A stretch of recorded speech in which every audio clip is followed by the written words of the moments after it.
In 2D games, iFrames, invincibility frames are short windows of time after taking damage where the player cannot be harmed. Developers use them to prevent players from being stun-locked by rapid overlapping hits. They're also a useful balancing tool, giving the player a brief moment to recover and reposition before the next hit lands. In many games, iframes are paired with visual feedback like blinking or a flashing transparency effect, so the player always knows when they're invulnerable. Once your codebase is fully set up, you can also add fun animations, maybe something like this, or just something very simple like this. And when you have invincibility in your game, you can even build on it further, adding power-ups or pickups that grant the player immunity for a set period of time, things like that. In this class, we'll fully implement iframes in our game, including a flickering opacity animation while the player is invincible. And since our player can now take damage, we'll also implement a full game over loop. Source code for the project at this stage is available to download in the resources section below. I called it Game Starter Kit Part 18. Use it if you hit a bug and want to compare your code to mine, or just save it as a checkpoint you can always come back to. I'll be providing source code checkpoints throughout this project to make sure everyone can follow along and nobody gets left behind. By the end, we'll all have a well-structured, optimized starter kit we can use to build many different games.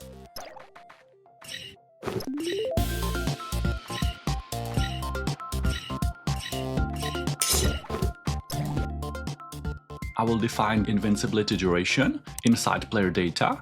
It will probably be shorter later, but for now I'll set it to 2 seconds so we can properly test it. We export player data and import it here. So inside the player class constructor, I create a property called this.invincibility duration and set it to the value we just defined in player data. I will also define this.invincible flag, and initially I set it to false. And we will need invincibility timer, like this. If you want to make more games, click the like to let me know. And the whole trick to this will be here inside takeDamage method. When player takes damage, we first check if the player is currently invincible. If it is, we return false and we do not apply the damage. Otherwise, if the player is not invincible, the rest of this code will run, where we actually reduce player's health by the incoming damage amount, and then, after that hit, player will become invincible for a brief moment, which will prevent the player from taking more damage immediately after because of the code on line 51. And we set invincibility timer to the value of invincibility duration, which we set to 2 seconds in the data. So that's it. When the player takes damage, one of two things happens. If the player is already invincible, nothing happens and this method just returns false. If the player is not currently invincible, we reduce the player's health, set them to invincible, and the method returns true. As long as this.invincible is set to true, this code will not run again, so the player will not be taking damage. When we reset the player, we set this.invincible back to false and this.invincibility timer to 0. Inside the update method, which runs every frame, we check if this.invincible is true. If it is, we know the timer was set, in our case to 2 seconds, and we reduce it over time using delta time, the actual time passing between frames. Once this.invincibility timer drops to 0 or below, we set this.invincible back to false and clamp the timer to 0. Now we want to make it visually clear that the player is invincible using the render system. Inside the render player method, if the player's invincible flag is true, we take this.ctx, the drawing context, and set global alpha to 0.2. This makes the player semi-transparent, 20% opacity. After rendering the player, we set global alpha back to 1 to make sure anything drawn after this is not affected. Now if I play, when the player hits an enemy, they become invincible and semi-transparent for 2 seconds. If we hit another enemy while invincible, the enemy will still get destroyed, but the player will not take any damage. We'll tweak how enemy health works later. Right now, we're focused on the player. Let me try it again. I hit one enemy, and immediately another one.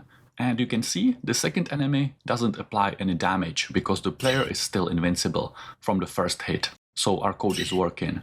This is a very simple way to show invincibility. Instead, we could draw a shield around the player, or do what many games do, make the player blink, for example between 0.2 and 0.8 alpha. This line of code sets the base opacity to 0.2, and then we add a change in value on top of it. This part is a bit tricky to explain. Math.sin generates values along a sine wave. If we pass in a value that changes over time, like the invincibility timer, it produces a smooth oscillation. We multiply it to control how fast the blinking happens, and then wrap it in math absolute, so the value is always positive. Finally, we multiply it by 0.6 to control the strength of the effect. Math.sin gives values between -1 and +1. Math absolute turns that into a range between 0 and 1 by converting negative values to positive ones. So now we get a repeating pattern that goes from 0 to 1 and back to 0 over time, creating a smooth pulsing effect. The 0.6 controls the amplitude, meaning how strong the effect is, how far the opacity moves away from the base value. Without the 0.6, we would add the full 0 to 1 range directly to the base value, meaning the opacity would swing between 0.2 and 1.2, which could make the effect too strong and even go beyond the normal alpha range. With the current values, the opacity endlessly moves back and forth between 0.2 and 0.8. The sine function continuously oscillates over time, so the effect repeats indefinitely, as long as the player is invincible. If I change these values to 0.1 plus 0.8, I will get a range between 0.1 and 0.9 if you want more dramatic effect. And now you know how to handle invincibility frames in your games.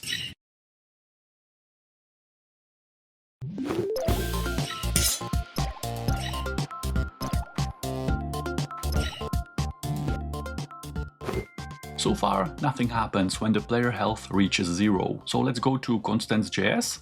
Inside the GameState object, I will add a new GameState called GameOver.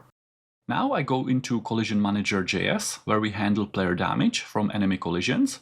Inside player.js, I create a helper method called isDead. It simply returns a Boolean expression. If the player's health is less than or equal to 0, it returns true. Otherwise, it returns false.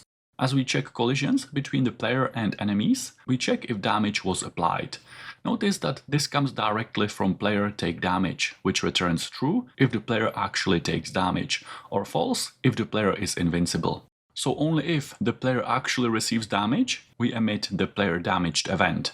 After that, we check player is dead. If it returns true, we emit a player died event, so that different systems across the codebase can react to it. After we emit the player died event, we return from this function. This stops the rest of the collision checks for this frame, because once the player is dead, there is no reason to keep checking collisions with other enemies. It also prevents us from triggering additional damage or death logic multiple times in the same update.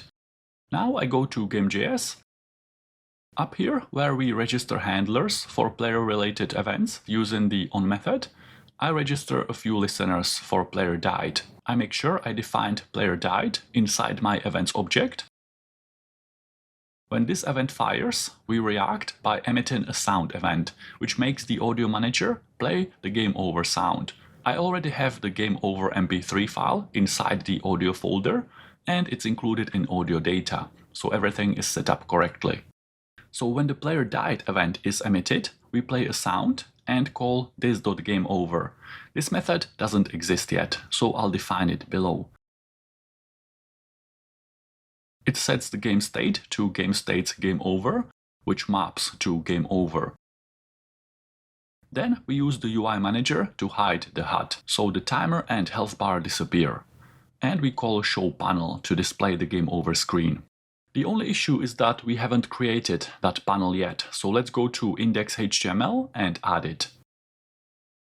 The GameOver screen will be a div with an ID of GameOver menu, and we'll give it the shared UI panel class so it works with our existing styles and show-hide logic, no extra work needed. Inside, I'll add a title and 2 buttons, Play Again button and Quit from GameOver button.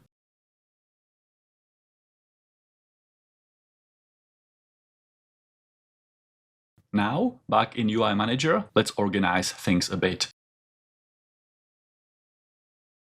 At the top, where we store UI panel references, I'll add Game Over menu and point it to the new panel using getElementById.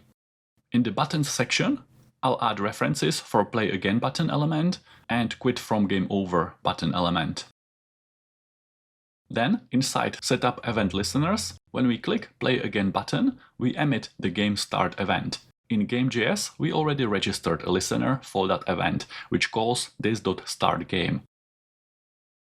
For the Quit button, we emit Game Return to Menu, and we already have a handler for that as well.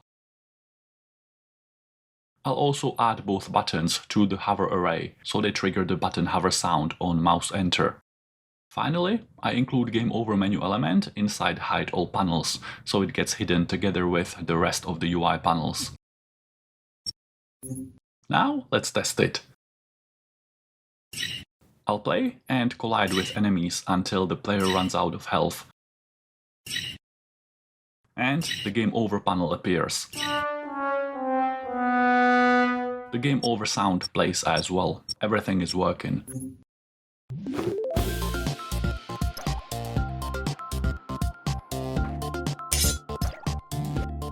So to recap how the logic works and how everything works together, inside Game.js, the game loop runs continuously, usually around 60 times per second. Each frame, it calls the update method, passing in delta time and the list of active enemies. The update method then passes that data to Collision Manager update. Inside Collision Manager, this method calls check player versus enemies, passing in the player and the active enemies. This method loops over all active enemies and checks each one against the player using our custom collision system, where we implemented circle versus circle collision detection. In the future, we could add more collision types here, but for now, circular collision is all we need. If a collision is detected, we call player takeDamage. This method will either return false if the player is invincible, or it will reduce the player's health, start the invincibility timer, and return true. If the player actually receives damage, we emit a player damaged event. Then we check if player is dead. If the player is dead, we emit a player died event and stop checking collisions with any remaining enemies for this frame. When the player is damaged, we play the player hurt sound and update the health bar. When the player dies, we play the Game Over sound and call this.gameOver. This method sets the game state to Game Over, hides the HUD, for now that's the timer and health bar, and shows the Game Over panel. Every time we emit a sound event, we're telling the audio manager to play a sound by name. The play method resets the audio and plays it from the beginning. Whenever the player is damaged, we also call UI Manager update health bar. Inside that method, we calculate the ratio between the player's current health and max health, and we store it as a value between 0 and 1. That value is then used to update the health percentage variable, which drives the visual animation of the health bar. If you want more episodes in this series, you can let me know by leaving a like. And you can also drop a comment. Do you prefer pixel art games like this one? Or maybe hand-drawn style like this? Or something completely different? I make these episodes based on your feedback, so let me know. I read all the comments.